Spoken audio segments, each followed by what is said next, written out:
A newly aggressive United Autoworkers union is driving a wedge between the big three.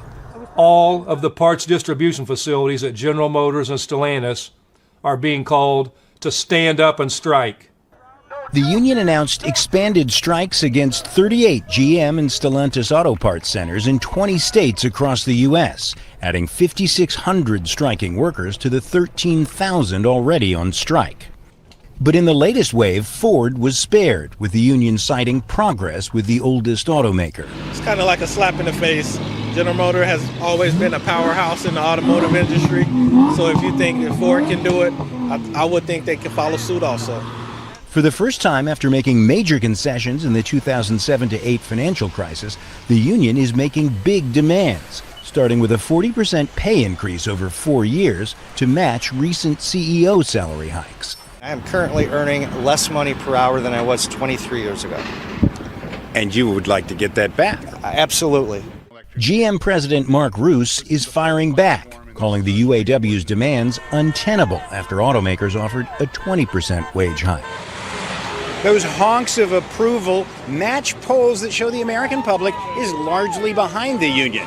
86 workers here in Bolingbrook, Illinois, walked off the job and onto the picket lines on Thursday. The union's strategy is progressive strikes, designed to gradually increase the pressure at one site after another and to stretch out a more than $800 million strike fund so they can last as long as they need to.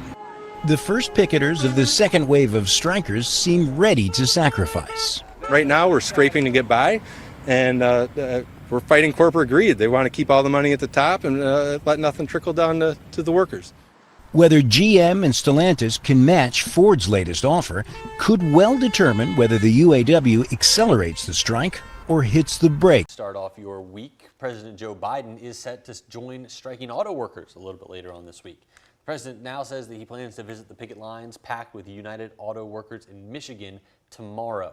It comes as UAW strikes entered their second week, with an expansion now fully in play.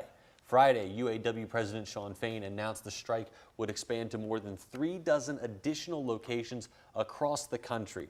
Now, as part of the expansion, the union asked workers at 38 General Motors and Stellantis parts distribution facilities in 20 states to walk off the job. Ford was not impacted by this expansion.